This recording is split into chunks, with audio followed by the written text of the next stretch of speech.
Bonjour à tous et bienvenue dans le podcast Tout est possible par Massi Domingo. Bonjour, bonjour ou bonsoir, bonsoir. Alors, ayez de l'assurance quand vous dites tout est possible, c'est vrai. Parce que Paul a dit, je n'ai point honte car je sais en qui j'ai cru. Alors aujourd'hui, nous allons parler de celui-là en qui nous avons cru. Il s'appelle Jésus. Parce que c'est par lui que le tout est possible. C'est d'ailleurs lui qui l'a dit. Alors pour commencer, nous allons aller dans le livre de Jean, dans l'évangile de Jean, au chapitre 1, où on parle vraiment de Jésus-Christ, Seigneur et Sauveur de l'humanité entière. Et vers la fin, nous allons prier, bien sûr. Et puis, cela va vous faire du bien. Si vous êtes prêts, prenez note, car c'est très important de savoir vraiment qui est Jésus, parce que c'est par lui qu'on prie au Père. Donc, si nous prenons notre Bible, dans cet évangile de Jean, on va au commencement. Et c'est dit, au commencement était la parole, et la parole était avec Dieu, et la parole était Dieu. Elle était au commencement avec Dieu, toutes choses ont été faites par elle, et rien de ce qui a été fait n'a été fait sans elle. Oh les amis, ça devient intéressant, écoutez bien. En elle était la vie, et la vie était la lumière des hommes. Si vous avez bien compris. En elle était la vie, et la vie était la lumière des hommes. Si nous allons au verset 9, on va nous dire exactement ce qu'est cette lumière. Cette lumière était la véritable lumière qui, en venant dans le monde, éclaire tout homme.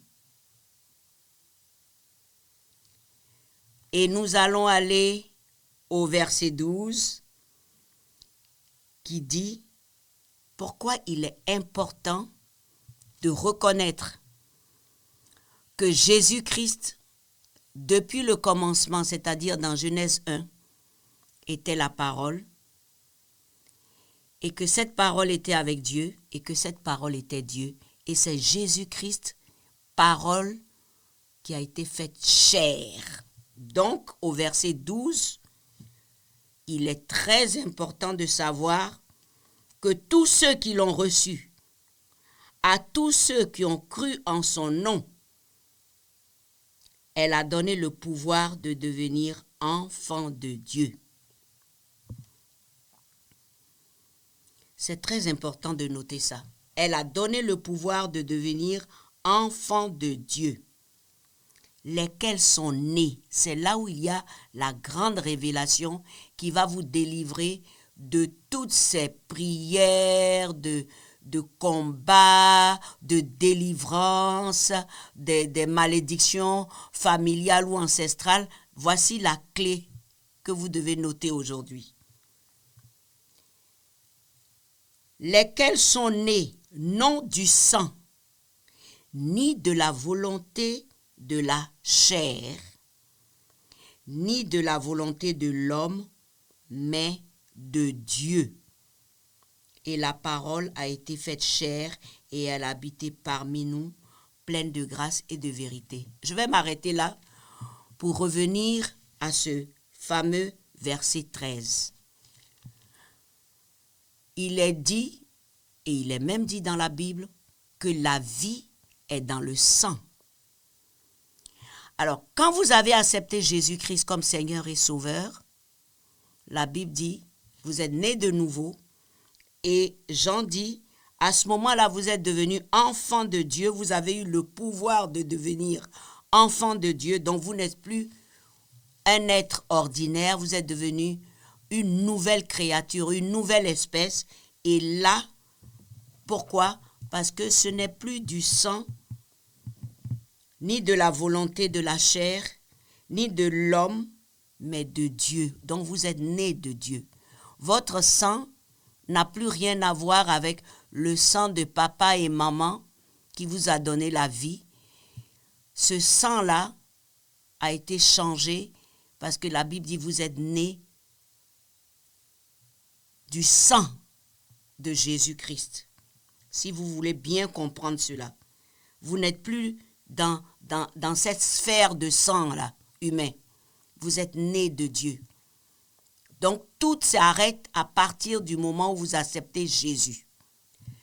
Je voudrais revenir sur ce verset-là parce que c'est très, très important pour moi. La Bible dit « À tous ceux qui l'ont reçu, à ceux qui croient en son nom, elle a donné le pouvoir de devenir enfants de Dieu, lesquels sont nés, non du sang, ni de la volonté de la chair, ni de la volonté de l'homme, mais de Dieu. »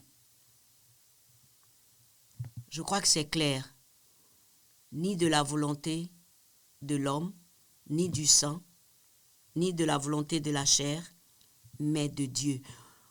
Votre nouvelle naissance vous place désormais dans la famille de Dieu. Vous êtes nés de Dieu.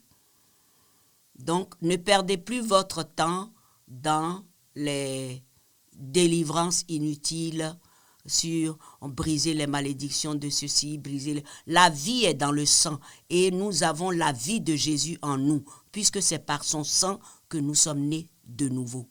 Celui qui n'est pas chrétien du tout peut aller dans cette délivrance-là. Mais celui qui est déjà chrétien est déjà délivré, comme dit Galates, délivré de la malédiction de la loi et de toute malédiction familiale, ancestrale, parce que nous sommes nés désormais de Dieu.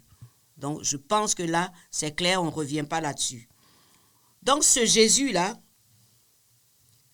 il est bien dit au verset 14 que c'est lui la parole qui a été faite chair et elle a habité parmi nous, pleine de grâce et de vérité. Et nous avons contemplé sa gloire, une gloire comme la gloire du Fils unique venu du Père. Et au verset 16, il continue, et nous avons reçu de sa plénitude grâce pour grâce. La Bible dit, la grâce et la vérité sont venues par Jésus-Christ. C'est lui, l'agneau de Dieu. Alors mes amis, l'apôtre Jean le présente ainsi, au verset 29 du chapitre 1er. Voici l'agneau de Dieu qui ôte le péché du monde. Je pouvais imaginer Jean-Baptiste crier cela à la foule. Parce que c'est une bonne nouvelle. Enfin, quelque chose va se passer dans la vie des humains. Et en voyant venir Jésus, il dit, voici l'agneau de Dieu qui ôte le péché du monde. Et c'est vrai, parce que Dieu a bien dit qu'il nous a tant aimés. Jean 3,16 nous dit, Dieu nous a tant aimés qu'il a envoyé son Fils unique. Et entre nous, c'est la plus grande nouvelle, la bonne nouvelle qu'on peut dire à tous les humains, qu'il y a une bénédiction qui les attend.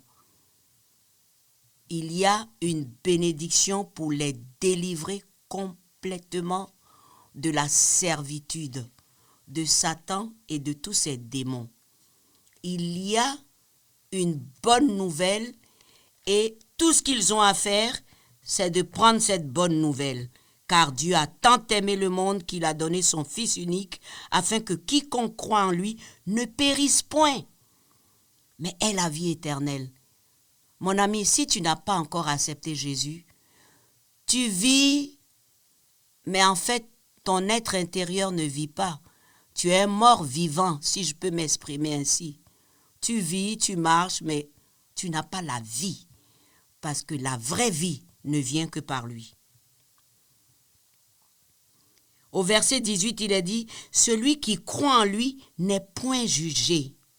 Mais celui qui ne croit pas est déjà jugé, parce qu'il n'a pas cru au nom du Fils unique de Dieu, Jésus-Christ. » Oh, ce Jésus est merveilleux. Et vous allez voir, quand nous allons continuer cette émission, dans une autre partie, vous allez voir la puissance de ce nom de Jésus.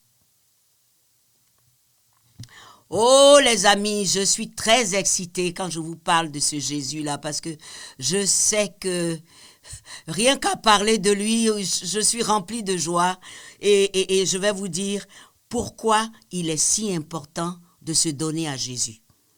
Dans le livre des Actes, au chapitre 4, 12, il est dit clairement, « Il n'y a de salut en aucun autre, car il n'y a sous le ciel aucun autre nom qui ait été donné parmi les hommes par lequel nous devions être sauvés. » Les amis, il n'y a pas un autre nom. Nulle part, aucun autre ne peut vous sauver si ce n'est Jésus-Christ. Et je vous l'ai présenté. Il est la lumière du monde. Il est la vie. C'est par sa vie que nous pouvons vivre. Donc, voici le moment de décision. Je vous invite à ne plus endurcir votre cœur, parce que demain ne vous appartient pas. Aujourd'hui même et maintenant même et à la minute même, vous pouvez prendre cette merveilleuse décision, la plus importante de toute votre vie, accepter Jésus-Christ comme Seigneur et Sauveur. C'est lui que le Père, Dieu Tout-Puissant, a envoyé pour vous sauver. Alors c'est très simple. Vous n'avez qu'à répéter après moi, « Dieu Tout-Puissant, je crois que tu existes. Je viens d'entendre parler de Jésus-Christ, ton Fils unique. Je reconnais que je suis pécheur et je te demande pardon pour mes péchés. Et je prends la décision aujourd'hui de recevoir Jésus-Christ dans mon cœur, dans ma vie, comme mon Seigneur et mon Sauveur, afin que son sang me lave et me purifie de tout mal et de tout péché et me réconcilie avec toi, mon Créateur. Je dis oui à Jésus et je fais de lui le Seigneur de ma vie. Je fais cette prière en son nom, Père. Amen. Bravo, bienvenue dans la famille de Dieu. Il y a quelques années, j'ai fait cette prière. Je ne comprenais pas. J'étais chrétienne, mais en fait, j'étais religieuse. J'allais à l'église tous les jours, je faisais tout ce qu'il fallait, mais je savais que quelque chose n'était pas très bien au-dedans de moi. Il n'y avait pas cette paix surnaturelle en moi. Je pouvais avoir la paix pour 1 minute, un jour, quelques semaines, et puis après, au-dedans de moi, c'était pas ça.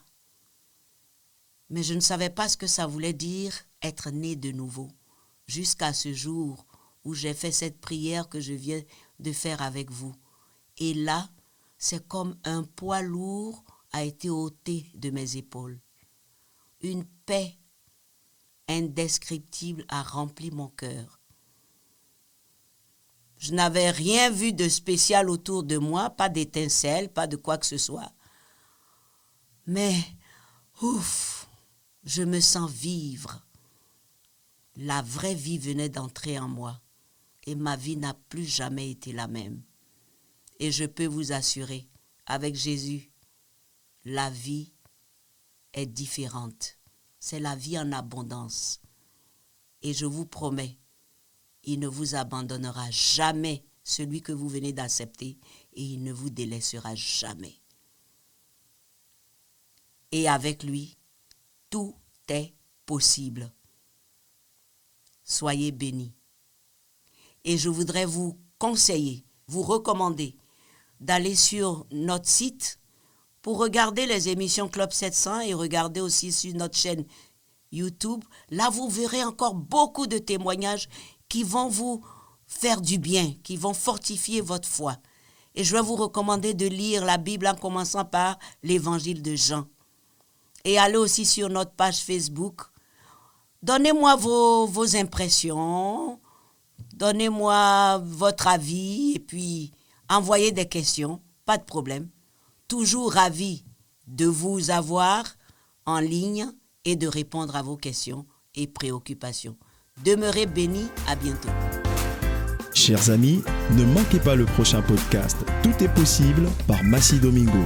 Et surtout, vous avez accès chaque semaine au contenu de l'émission Le Club 700 avec Massi Domingo et le pasteur Raymond Kofi. Retrouvez-nous via le site du Club 700, sur nos pages YouTube et Facebook. Soyez bénis.